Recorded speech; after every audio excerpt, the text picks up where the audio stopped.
Kalau laki-laki, memang kata ulama wajib melihat. Kalau laki-laki wajib melihat. Kenapa? Karena laki-laki itu lebih cenderung dengan masalah fisik. Kalau perempuan sunnah melihat. Perempuan sunnah melihat calon laki-lakinya, calon suaminya. Karena bagi perempuan adalah kebaikan karakternya, muamalahnya. Ibu mungkin kalau misal ada seseorang dilamar oleh seorang laki-laki, orangnya santun, baik sekali kalau ngomong, emang terkenal keluarganya baik-baik, tapi fisiknya tidak terlalu gagah, biasalah. Oh ya nggak apa-apa deh, mungkin pasti dia baik. Kalau laki-laki beda, walaupun perempuan itu cerewet, asal cantik, udah nggak masalah. Ini aja deh mah, saya mau. Ini soleh anak, enggak, ini yang cantik. Fisik beda. Makanya di sini perintah melihat bagi laki-laki itu hukumnya wajib.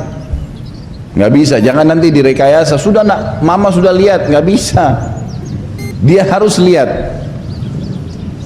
Pas waktu nikah, ya mah nggak seperti yang diceritain. Nah, bagaimana kira? Kan nggak boleh, harus lihat. Jadi itu perintah agama kita memang ya, dibolehkan melihat. Beberapa hadis yang akan kita pelajari ke depan ini, beberapa hadis saya bilang mungkin 3 atau lebih, semuanya berbicara tentang masalah wajibnya laki-laki melihat. Dan bagi perempuan hukumnya sunnah. Boleh dalam Islam kalau ayahnya itu orang saleh. Ayahnya orang saleh. Memang dia orangnya baik, bijaksana, bukan tipologi ayah yang kadang-kadang ego, hanya memang dia dasarnya rusak hidupnya ya, pemabuk apa segala itu tidak masuk. Tapi ini orang saleh. Boleh dalam Islam. Beberapa ulama fikih mengatakan dia menikahkan anak perempuannya walaupun anak perempuannya belum lihat laki-laki itu, karena dia tahu maslahatnya. Itu sering terjadi dalam kisah para tabi'in gitu kan, orang-orang saleh dulu. Mereka kadang-kadang menikahkan, kalau dia tahu ada orang saleh, dia langsung nikahkan anaknya. Kamu mau nikah sama anak saya? Maka laki-laki itu kalau bilang iya, langsung dilamar, dinikahkan. Maksudnya disuruh laki-laki itu mengatakan iya, jadi itu tanda lamaran dia, maka dinikahkan. Banyak terjadi, seperti kasus misalnya Sa'id bin Musayyab rahimahullah, seorang ulama tabi'in. Anaknya dia perempuan itu terkenal sekali kecantikannya, hafal Quran, hafal hadis ribuan, dihormati sekali di Madinah, dan ayahnya ulama besar. Jadi tabi'in itu sudah ulama, ini pimpinannya ulama terkenal sekali, Sa'id bin Musayyab rahimahullah. Kemudian anaknya ini pernah dilamar oleh kandidat khalifah. Jadi ayahnya khalifah, ini kalau ayahnya mati gitu kan, anaknya ini jadi khalifah udah. Dan ini ayahnya sudah tua, udah 90% jadi khalifah, dan memang betul jadi khalifah setelah itu gitu kan. Melamar anaknya Sa'id bin Musayyab, nggak diterima. Orang semua heboh, ada orang nolak. Anaknya raja, anaknya khalifah. Khalifah tahu apa Bapak, Ibu-ibu sekalian? Khalifah ini bukan seperti kita presiden. Presiden itu kecil ya. Presiden itu ruang lingkupnya cuma Indonesia misalnya, Malaysia ada presidennya. Kalau khalifah enggak, semua wilayah Islam di bawah dia. Itu istilah khalifah. Jadi misalnya khalifah dulu seperti khilafah Abbasi, ibu kotanya di Irak ya. Semua wilayah Islam dulu, Jazirah Arab, Afrika, daerah Spanyol dulu gitu kan, itu semua di bawah dia.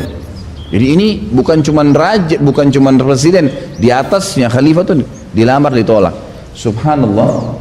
Sa'id bin Musayyib dalam sebuah kisah dikatakan dia lagi duduk di majelisnya, kemudian ada murid dia selalu hadir. Anak ini selalu bertanya, rajin, saleh orangnya gitu kan. Satu waktu anak ini sudah 2 minggu nggak hadir pengajian, bertepatan lamarannya khalifah itu untuk anaknya datang. Pas datang ke taklim, kata saya, kamu dari mana? Selama 2 minggu, dia tahu nih muridnya yang sering hadir gitu. Dia bilang, Syekh, istri saya baru meninggal. 2 minggu lalu tuh meninggal, kemudian saya masih terpukul dengan keadaan itu. Maka saya belum bisa hadir di majelis ilmu, saya sempat urus jenazahnya, terus terima orang-orang yang bertakziah. Ya, saya menyelesaikan utang-utang yang ada, wasiat, masih ada yang saya kerjakan. Jadi insya Allah mulai hari ini saya sudah bisa aktif lagi. Kata syekhnya, kenapa? Kata saya, kenapa kok nggak cerita sama saya? Mungkin saya bisa bertakziah juga. Dia bilang, Syekh, saya nggak mau sibukkan anda seorang alim yang mungkin sibuk dengan ilmu. Untuk apa sibuk dengan keadaan saya yang, maksudnya saya orang biasa lah gitu kan. Kata syekhnya, saya bilang, apa kau mau menikah dengan anak saya? Dia tahu ini muridnya dia baru meninggal istrinya, gitu kan? Apa kau mau nikah dengan anak saya? Kata dia, Syekh, apakah anda tidak salah memilih saya? Saya sekarang seorang duda, baru istri saya meninggal, gitu kan? Saya orang miskin, nggak punya apa-apa. Memang dia belum punya anak dari istrinya meninggal. Tapi saya tidak punya apa-apa. Saya hanya seorang penuntut ilmu yang hidup seperti anda tahu. Kata saya tidak ada masalah. Kalau kau mau, saya nikahkan kamu. Dia bilang, saya mau Syekh. Dia tahu siapa ini calon mertuanya, gitu kan? Langsung pada saat itu saya panggil dua saksi, ya, disuruh dia keluarkan apa yang dia miliki dari mahar. Nanti kita pelajari ya, mahar itu boleh kalau orang miskin sekali, boleh dengan ayat Al-Quran, dan ukurannya itu sekitar 20 ayat. Nanti diajarin ke istrinya kalau orang miskin. Tapi kita lihat pelajaran dari kisah ini, bagaimana Sa'id bin Musayyib jeli memilih anak mantu, bukan dari masalah uang, dan bisanya ya, yang didahulukan adalah agamanya, dan bagaimana seorang ayah dalam Islam boleh menikahkan anak perempuannya walaupun anak perempuannya tidak melihat, asal syaratnya satu, memang orang ini ayahnya orang soleh, memang dia tahu maslahat buat anaknya, gitu kan.